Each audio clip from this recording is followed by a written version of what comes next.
Hello, everybody. I just wanted to do a quick video presentation on the email etiquette lesson. If this works better for you, doing a walkthrough with me, by all means.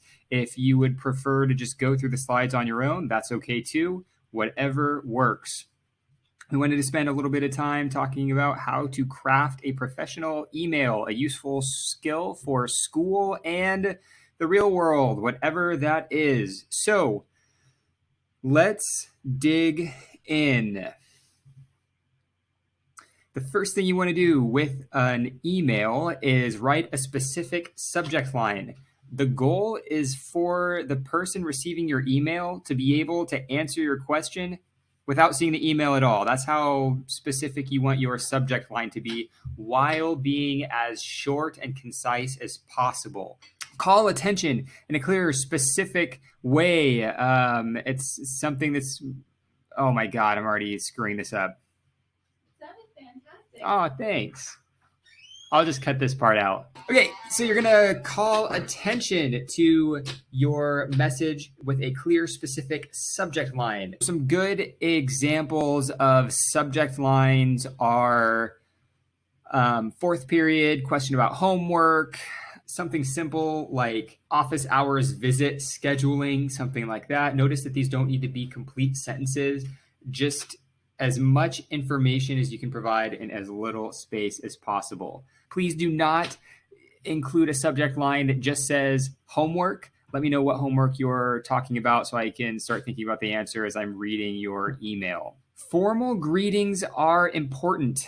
It's important to keep a professional relationship with your emails. Think of this as practice for when you are reaching out to ask about employment prospects, or you need to talk to your boss about something. Depending on where you work, something like "What's good, boss man?" is probably not going to work as a greeting. So keep things formal, and in this case, formal means something like "Dear Mr. Gonzalez," or even a little bit lower on the formality line, but something that would still be appropriate in our context would be "Hi, Miss Smith."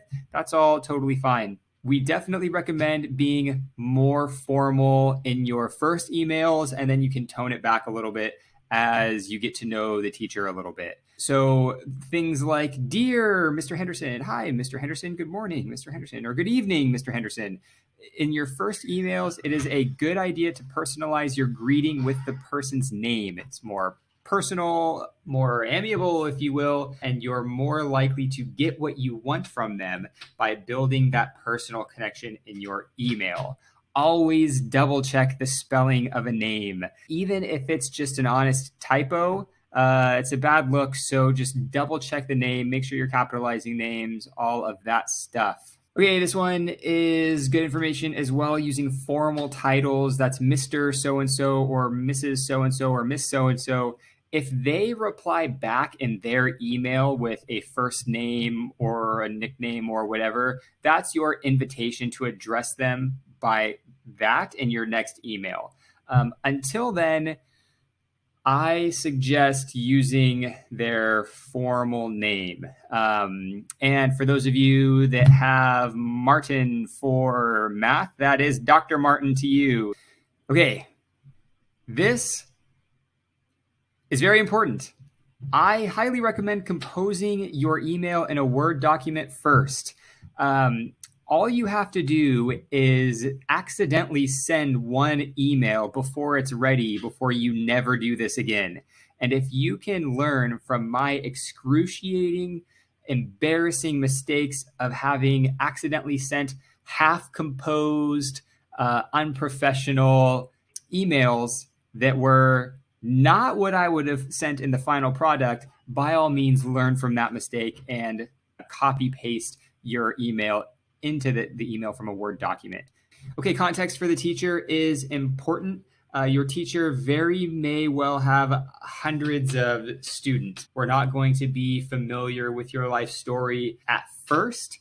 So in your first emails, for sure, a little bit of context, a little bit of a greeting is very useful. So something like, good evening, Mr. Henderson. I am in your fourth period biology class. I had a question about the mitochondria lab, because that's the one thing that everybody remembers from high school biology class.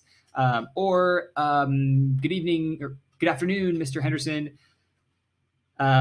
In fourth period today, we discussed the Russian Revolution, blah, blah, blah, blah, blah. So just a little bit of context about where your question is coming from. At the end of the day, a thank you will take you places. Everybody likes being thanked. Everybody likes to know that they are appreciated.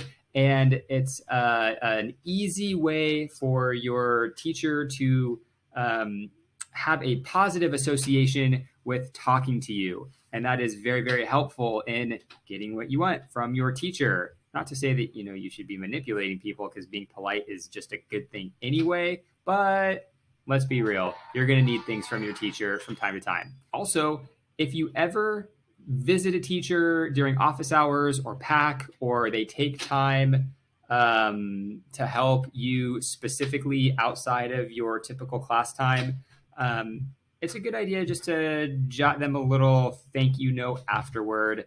I would say that is very, very rare as a teacher to receive something like that. So going out of your way, going above and beyond just to show a little appreciation makes a huge difference in terms of the perception a teacher has of you, which is not to say that you should necessarily care what anybody thinks of you for that matter, but at the end of the day, relationships make the world go round. So having people in your corner is a good idea and very useful.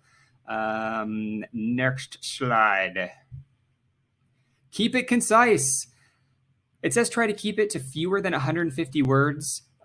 Don't treat that as a word count, though, as something that you need to fulfill. If you can address your teacher in a professional way and give them context and get to the point of your email in terms of a question or a comment or whatever the reason is that you're emailing, if you can do that in 2 sentences, that's great. More is not always better. Keep in mind that your teachers are probably getting hundreds, definitely over 100 emails per week. So if they can read your email, respond to it, and just solve whatever question or problem you have in under a minute, you are doing them a huge favor. So concise is key, but that means that you need to be very specific in what you need. So sorry.